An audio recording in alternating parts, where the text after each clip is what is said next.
Listen, you guys, another day, another person out there trying to play in Nicki Minaj's face, okay? We are going to be talking about this entire Lil Kim and Nicki Minaj situation and Deb Anthony and how Nicki Minaj was out there clearing the behind out of that woman. And we're also going to be talking about Paprika Spice and lottery ticket at the BETs. Why are they having a fat off?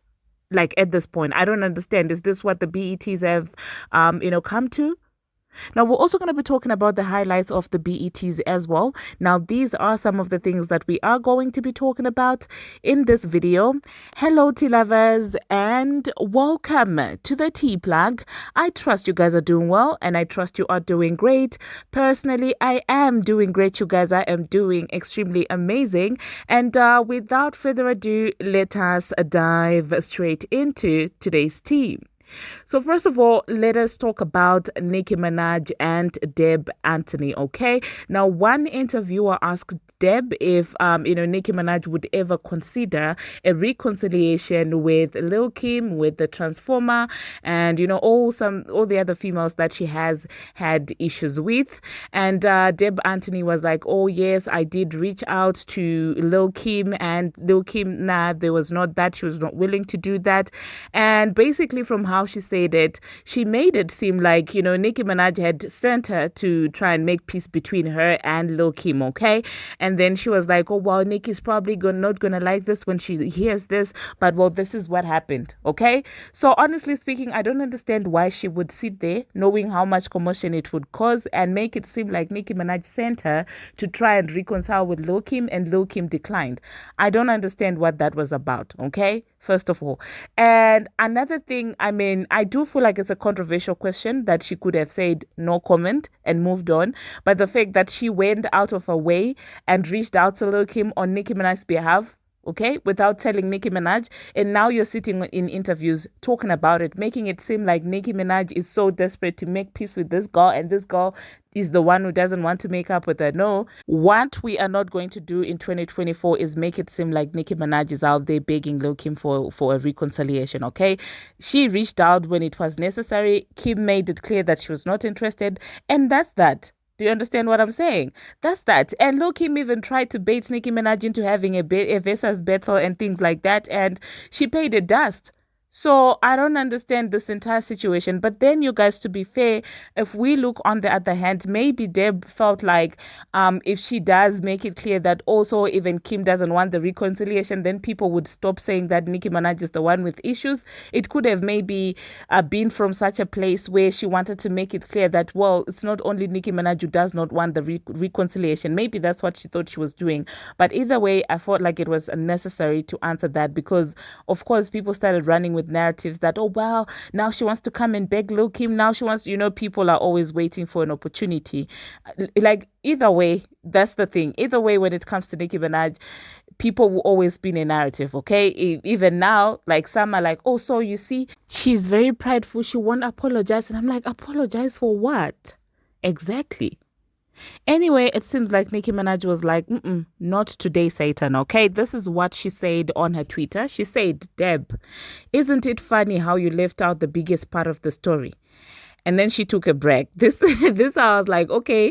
She was like, since you guys want to be messy, and she knew, them blogs were going to come out here and post this part. She was like, you're going to promote my tour whilst at it, okay? And I wish she would start, tweeting like this. She says a piece and then she puts her hashtags and she promotes a tour and a stuff, anything that she has, going on. So she said, Deb, isn't it funny how you left out the biggest part of the story? Hashtag Gig City, second leg tour in the US begins September. Next stop, Gig City, Milan, Italy. Previous stop, Gig City, Morocco. Almost 200K beautiful people came out. And then she continued. She said, I didn't ask you to do a thing. You told me after the fact and I screamed on you. And I told you, if you reach out to people, now that you're being seen around me, they will think it's coming from me. So to never do that again without discussing it with me first. I said I'd never want that, and that now she'd think the message came from me, which is not cool. And then she said, hashtag Pink Friday nails, hashtag Pink Friday to fragrance, hashtag no Lochi, ex Nicki at Lochi Way, highest grossing tour by a female rapper in history. Currently top 10 in history, competing for top 3 in history when the tour is done. Oh, Babs, I love you so much, okay? And then she said, she basically continued and said, so yeah, you laughed it off and said her and Foxy should come out. I said, no, I'd only want Foxy to come out on stage with me. She's like family to me. No disrespect. God bless everyone and our children. Let us all do our thing and thank God for life. Stop using my name for clickbait in 2024. We get it. I'm that B. And then she put her hashtags and said, how dare you, interviews, child, we, this world, man, this world, love yourself deeply. And then she put her hashtags as well, okay? And I understand the sentiments and everything that she said right here makes a lot of sense. I mean, if you're around someone and you're going around, seemingly asking for forgiveness or asking for reconciliation to the people that that person does not mess with, it does seem like it's a message from that person. And for what reason are you doing that, honestly? And I mean, if the two women wanted to reconcile, Lil Wayne would be the best person to do it, okay? Because Lil Wayne is out there performing with Lil Kim. So if that was a door that could be explored, he would be the right person to actually do that. No to you, Deb. Especially when nobody has asked you to do that. So I understand you guys sometimes now. I do get it when you guys come into the comment section saying that, well, Deb is a little bit suspicious with how she moves, okay? The other time it was your show using Nicki Minaj for clickbait, and now you're going on interviews, you're talking on things that, and, setting her up for different narratives to be spun. Like, what are you doing at this point? What is the reason? What is the point in doing all of this? But anyway, let me know in the comment section, you guys, what you think about that. Female artist, would you ever be willing to try to get her to sit down with possibly Cardi B and Lil Kim to try to amend their differences? I would love to see that. I would love to see them all come together. I think that we all would love to see that, but people would have to be willing to do that. And to be perfectly honest with you, she's going to kill me for even saying this, but I did reach out to Kim. Okay. And it's just so I think that one thing about me, other female artists, would you ever be willing to try to get her? Now, the next thing that we are going to be talking about, this entire BET fat off. I never thought a day would come when we would be out here having fat offs on BET, okay? It seems like lottery tickets in a changing room. She was out there saying, oh my God, I am the biggest, smelling F fart. Why do I feel like saying fart is a swear word? But anyway, so lottery ticket was out there saying that, well, I'm the biggest, smelliest fart you've ever seen. And I was like, what am I watching? What am I listening to right now? And then Ice Spice, after seeing that, went on Twitter and said, thank you, the ish. You're not even the fat. And I'm like, you guys, honestly, this entire little beef of yours is getting tiring, okay? Do better. Find something else to argue on, okay? We can't be talking about fat every single day. Do better, okay? So let me know, you guys, in the comment section what you think about this entire little beef between Ice Spice and, of course, Lottery Ticket. And they both were performing at the BETs. Ice Spice performed and did a little thing. And I do feel like she has improved in as far as breath control is concerned. And Lottery Ticket came out, did a thing, a little boring at first. Okay, the first part was a little boring. I'm not even gonna lie. I could see the vision, but the execution was a little bit on that side, okay? I think she also performed an Usher tribute or something like that. So let me know, you guys, did you see their performances? Did you think that they did extremely well? What do you think about that, okay? In as far as fashion is concerned, Ice Spice obviously came with a Nicki Minaj inspired wig once again. Her dress this time was a little bit better. I have to say that it seems like, whoa, she's beginning to listen to people's advice, okay? Because when it comes to the red carpet, majority of the time, or girl is a mess, okay? So the fact that she's out there actually listening to advice is a good thing, okay? But that being said, you can wear a Nicki wig, and that doesn't mean you're going to be Nicki Minaj, okay? Anyway, the next thing that we're going to be talking about, still talking about the BETs and dressing. Why is Remy Ma marching into the BETs like she's going to WrestleMania? Okay? What was that with that entire dress? Okay? Like, what is this? And the funny thing with Remy Ma is, previously she would come at these girls talking down on them, or why are you exposing your body? And that was a key thing for coming at Nicki Minaj, I don't have to be naked in order to be heard. I'm a lyricist. I'm this. All this better than situation. Everything that she was out there talking down on people and accusing people of, she has done in 2024, okay? She accused others of being a pass around, falsely accused at that. And well, she's out there in the battle rap streets being called a pass around, okay? And she was out there saying, oh, why are you guys unclad? I'm always wearing clothes and I still manage to rap. And here she is walking into into the BETs like somebody who's going to WrestleMania with that entire thing. I'm like, what is that you're wearing? It was not flattering for a physique, in my own opinion. And honestly speaking, this looks like some things that our ancestors, okay, would wear. Okay, this is some... And I'm not saying this in a part. No. This looks like that gear that our people used to wear back then, in the caves. That's exactly how that looks. Okay. Anyway, the next thing that we're going to be talking about, you guys, we are going to be talking about, Usher. So this year, they were out there having a tribute for Usher, and a lot of people came out and performed. Mostly, it was actually women. Victoria Monet and Teyana Taylor, they did their thing. Their performance was absolutely beautiful, I think. And Chloe Bailey, she also came. She delivered. She ate. And up to now, honestly, I don't understand what went wrong with Chloe Bailey's career, because that girl is undeniably talented. You can tell. You can see. She puts effort in her craft. She can dance, she can sing. So at this point, it's kind of frustrating when I look at it and I'm like, what went wrong with this girl's career? It's very annoying when I think about it, okay? But hey, let me know in the comment section what you thought about these Usher tributes. And Usher himself was out there giving out a speech, and BET, for some reason, decided to mute. Okay, they decided to mute his speech, and of course that left people with a lot of questions like, why did you mute this man's mic?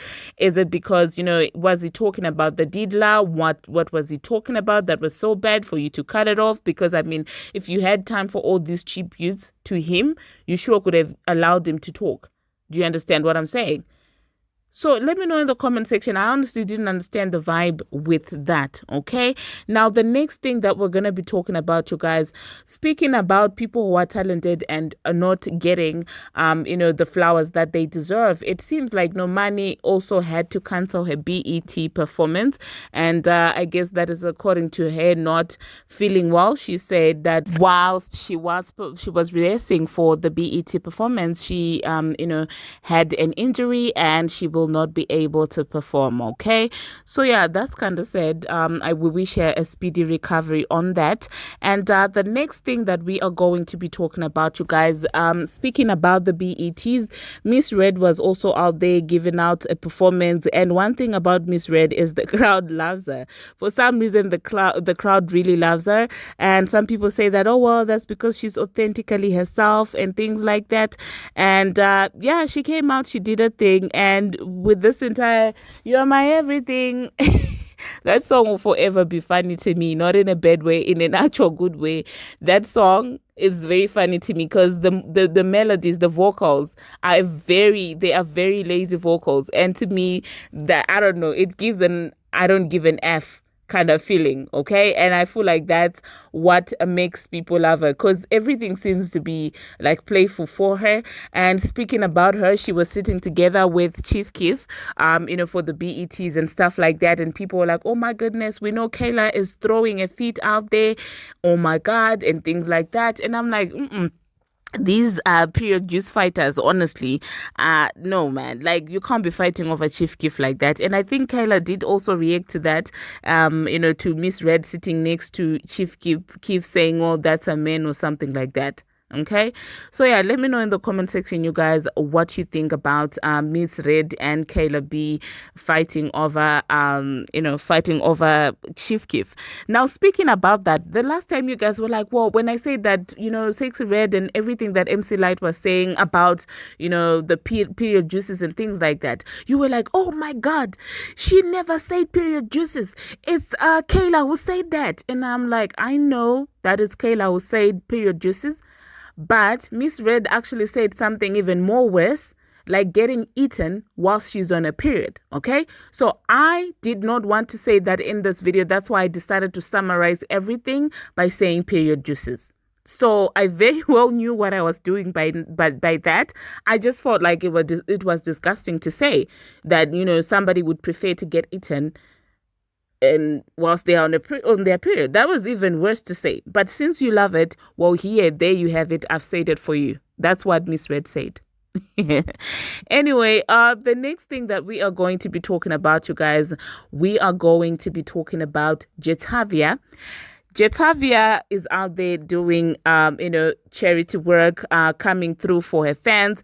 Now, one of her fans said, I want to wear the girl JT dress to my Miss Florida competition. Yeah, I'll take it. I represent my city in June. Okay. And so JT said, which dress, baby? And then she said, BET Awards 2022 dress. And that's a very nice dress that Jetavia wore. And she said, I got you. Okay. Now, people really didn't think that this was going to come through. That was, April of this year, and it does seem like, well, JT decided to keep her promises, as the girl then did a follow-up post with her on the runway wearing that same exact particular dress. I thought like that was very thoughtful and kind for Jetavia to do that. She did not have to do it, and the fact that she still decided to come out here and do it is amazing, and it's beautiful, and may God bless her and increase her territory. Okay, now the next thing that we are going to talk about, back to the BETs, you guys, Lauryn Hill also performed. Okay, and it was such a beautiful thing to watch. She gave it her all. She delivered. She will always be the god. Okay, I loved to see that performance. And another thing that we're gonna be talking about, Taraji P Henson. Now, it seems like some people were not pleased by her hosting skills, especially that part where she was out there trying to flirt with a married man. People were not feeling that. Okay, and also the fact that she kept on messing up people's names and things like that, and so people were like, what kind of a host are you? And I'm like, well, Taraji is way better than me, because I would have butchered all that, but I do understand more is expected from her because she is a professional and it's an award show, and the least you can do is to pronounce people's names correctly. And so let me know in the comment section what you think about that, you guys. And some people are like, oh my goodness, it's giving Tiffany Haddish. And personally with Taraji, I couldn't care less. I'm just gonna be honest, I couldn't care less. I feel like she's a shady and messy human being, because she has been shady and messy to somebody that I appreciate. So I mean, it is what it is. Whether they say she was good, whether they say she was not good, it is what it is. She did open the BETs by performing Not Like Us, and that also opened some form of conversation with the BETs and Young Money, saying that, well, of course, the BETs will take anything, to be part of the Young Money S train and things like that. And I'm just like, at this point, the thing is, the celebrities from Young Money, they don't even attend their award show. So it is what it is. I don't really think that Drake cares for the EBTs like that. So it's reciprocal. If they're going to use a diss track against him to go against him for ratings, then so be it. Because in return, he also is not giving them any engagement by acknowledging their existence. So it is what it is. So let me know in the comment section, you guys, what you think about that. Okay. Now, the last thing that we are going to be talking about, you guys, we are going to talk about Madlamini, Doja Cat. Now, some of you correctly predicted that, well, with this entire Super Bowl news, there comes, Board Nation and all those teams trying to talk about, update us about Doja Cat stats every 2 minutes to make it seem like, well, she's a huge enough artist to do Super Bowl. And you guys were so right. You predicted it, you clocked it. This is exactly what they're doing, because now I'm just looking at some of the updates and I'm like, really? But anyway, thank you guys very much for watching, and thank you very much for making it this far. If you haven't already, what are you waiting for? Smash that subscribe button and do turn on the notification bell so that you'll be notified each and every time that I post. Now, a part 2 of the BETs is coming, and we will be discussing the winners as well. So please do stay tuned, okay? I think 6 hours from now, expect another video. Until my next one, see you.